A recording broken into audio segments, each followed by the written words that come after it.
many games will the Tennessee Titans win in 2025? Welcome, Titans fans, to your official schedule preview and record prediction for the 2025 Tennessee Titans. In this video, I go game by game, pick by pick, and answer the question, will Cam Ward make the difference for the Tennessee Titans in 2025? If that sounds good, Gronk, spike the like button. Let me know in the comments, how many wins will the Tennessee Titans have this season? Let's get to the schedule and break it down. Okay. The Tennessee Titans kick off the season in Denver. Talk about a difficult environment to play in as a rookie quarterback in your first ever start.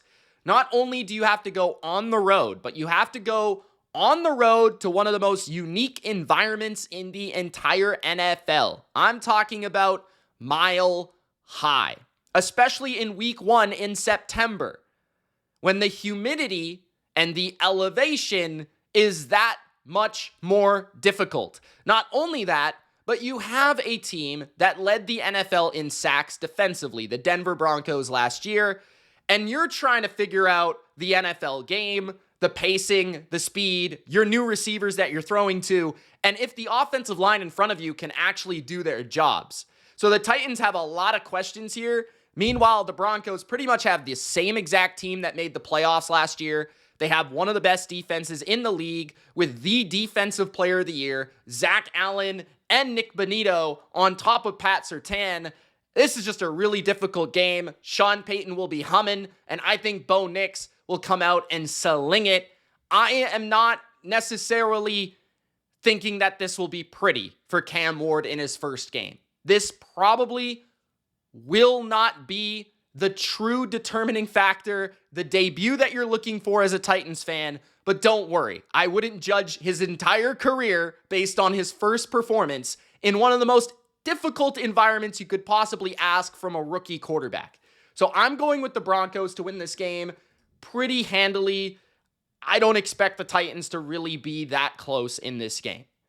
In week 2, so you go from playing the Denver Broncos on the road and one of the best defenses and one of the best pass rushes to one of the best pass rushes, one of the best quarterbacks, one of the best coaches, and one of the best offenses in the NFL. Now, the secondary of the Rams is a bit suspect, so Cam Ward might improve there, but this should be a loss. I mean, it's Sean McVay, it's Matthew Stafford, healthy Matthew Stafford, Puka Nacua, Devontae Adams. The Rams are looking like a prime NFC contender this season, and their pass rush is young, nasty, vicious, feisty, whatever adjective you want to use. I think the Rams eat up the Titans. Again, if they were competitive in either of these games, I would honestly be impressed. Like, these two teams were playoff teams last year, and both of them have awesome pass rushes. Your offensive line is going to have to get good in a hurry. Week 3. I think this might be the first victory of Cam Ward's career at home against the Colts. I think you could make an argument that even in his third start, the Titans could have the better quarterback in this game. Not only that, but the Titans, the strength of their defense, I would say, is their run defense. And if Anthony Richardson and Jonathan Taylor is the primary attack of their offense, Tennessee should be able to take care of that. Not only that, but the Colts do have a little bit of questions in the back half of their defense, so I think Ward could have some success. The Titans have enough of a running game and a decent enough O-line to keep the Colts at bay.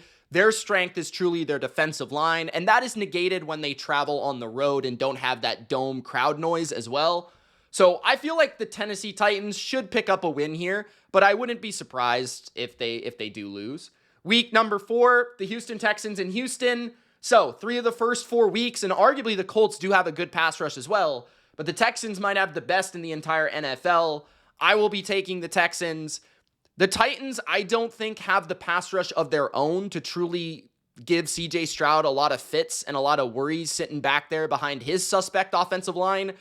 But They do have Daniil Hunter. They do have Will Anderson. They do have one of the best defenses in football. That's going to give Cam Ward a handful as a young player. On top of that, I think that balance from the Texans offense should be able to stabilize them offensively and keep the Titans at bay. So I look at the Texans at home. They should win that game. The Arizona Cardinals in Arizona, I'm going to take the Cardinals. The Cardinals are actually pretty good this year on paper. They've improved their defense mightily. This won't be anywhere close to the best defense they will see in the first 5 weeks, as we've already discussed, but it's not a bad one, and it's definitely improved. There are areas at corner that you can take advantage of. On the other side, I'm not sure if the Titans defensively are built to slow down Kyler Murray due to their lack of linebacker ability and their lack of speed in the front seven. They're more of a size team. But I am intrigued by Tennessee's secondary versus the weapons of the Cardinals. If they can hold Trey McBride and Marvin Harrison Jr., they have a chance.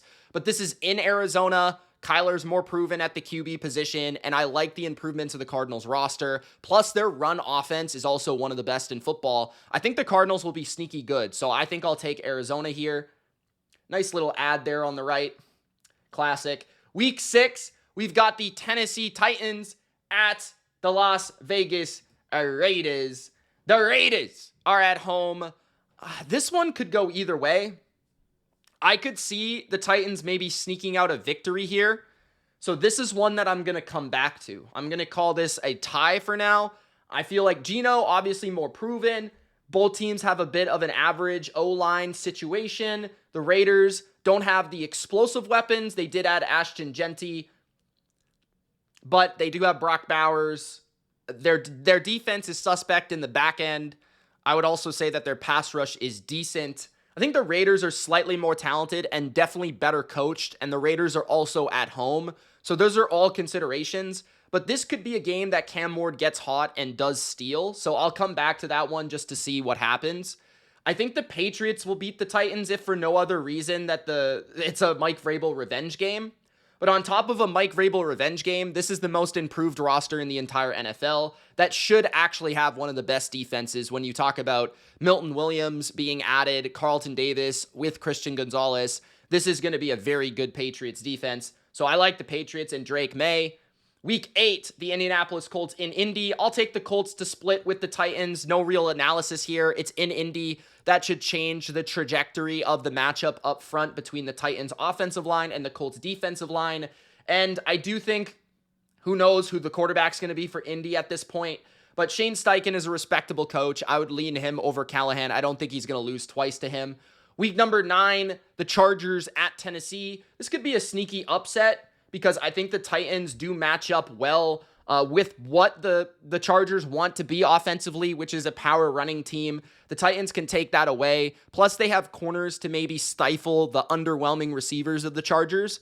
The Chargers don't have a great pass rush either, but they do have a very good coaching staff. They are very consistent. And with Justin Herbert leading the charge, it's hard to imagine that the Chargers will fall to one of the worst teams in the league. So I'll take the Chargers, but this could be an upset. Then we have a bye week. I'll take the Texans to sweep the Titans, although it wouldn't be unreasonable to suggest that the Titans could beat them once this year, especially after their bye. They'll have the extra preparation time to be able to do so. I just don't know if this is a good matchup, especially because of that Texans defense. That's going to give a rookie quarterback so many issues. Week 12, this could be a win here if the Titans can get a pass rush, but I'm not sure they really have the pass rush to make Sam Darnold insecure. And Seattle's defense is very difficult to deal with, especially Mike McDaniel's scheme, where they've got a decent pass rush. They're very good in the interior, and they have very solid corner play, but their scheme is very hybrid and complex, which is difficult for a rookie quarterback to decipher and to diagnose. Then I do think the Titans will win back-to-back games against Jacksonville and against the Cleveland Browns. I think that simply Cam Ward will be the better quarterback against the Browns because I'm not sure who will be that guy. Although Cleveland has the better defense, I think that Cam Ward will steal that game. And then in week 13, Jacksonville, I could see them losing, but I think they'll probably beat them once, so I'll take the game in Tennessee as their victory. because I don't think Jacksonville is all that talented, especially defensively, and they can be exposed in the back end of their defense. That being said, if Trevor Lawrence is healthy, Liam Cohen is humming offensively with his scheme, Travis Hunter and Brian Thomas are going to be a problem for any defense. So look out for that game. That could actually be one of the more fun games of the Tennessee season. Week 15 in San Francisco is really difficult. I'll take the 49ers. Kyle Shanahan, first of all, and then you have, of course, Robert Saleh returning to their defense, where they should be a better defensive team with the youthful energy that they've brought in this offseason. Plus, they have one of the overall most talented weaponry groups in the NFL. Week 16, the Chiefs. I'm going to take the Chiefs. I mean, that's just a game they don't lose to a rookie quarterback. Then week 17, the New Orleans Saints. I think the Titans will be the better team at this point, a team that's on the rise, a team that's pointing in the right direction, right? I have them winning 3 of their last 6 games. So that's a pretty important thing entering year number 2 for Cam Ward. I look at Tennessee and I think they'll be better than the Saints this year. I think the Saints are probably the worst team in the NFL. They'll probably be picking first in the NFL draft. I think Tennessee will be better at running the ball and stopping the run, and they'll be able to help their younger quarterback better than the Saints. And then, of course, I have them splitting with Jacksonville. But I look at Tennessee, and that end of the season's important. Plus, you look at this schedule, it's not that easy. They do play a number of playoff teams, number of good teams. I will say, though, I don't think the Titans are all that talented, and they're not that well coached. I'm concerned about that combination. They don't have great receivers. That's not really going to help Cam Ward. Their offensive line is, at best, improved, maybe average, but it was really bad last year. Their run game is average. Their defense, decent against the run, probably not great against the pass because of the lack of pass rush. Their linebackers aren't very good. So I think Tennessee has a long way to go to support Cam Ward. So this record prediction, this schedule preview is not about Cam Ward himself. I think he's talented. I think he'll bring vibrance to Tennessee. I think he'll be something exciting to watch on a weekly basis, kind of like Drake May was for my Patriots last year. But honestly, truthfully, I just don't think the Titans have enough talent around him, like the Patriots didn't have enough talent around young Drake May. So I have them at 4-12-1, and I will give them the victory over the Raiders to make them 5-12. So it will be an improvement from last year, but not by much. I think that they might need to consider moving on from their head coach and starting fresh at that position and, redoing this entire regime that is going to be dealing with Cam Ward and that new era moving forward. But that is my thought. The Titans around 4-13, 5-12, as probably one of the worst teams in the NFL again, but I don't think that really they're that far off. If they can get one good offseason and Cam Ward can show those promising signs, I'm expecting Tennessee in 2026 to maybe be a team that takes the NFL by storm. So those are the positive things looking at this schedule. Thank you guys for watching. I hope you enjoyed. If you did, spike the like button. Let me know your prediction. I know some people think the Titans might actually be good this year. So let me know if you're one of those people. If you still think they have a long way to go, also let me know in the comments. And don't forget to check out the rest of my NFL record predictions. There is a playlist. Check it out. It's Mitch. Spike the like button. We'll see you in the next video. Peace.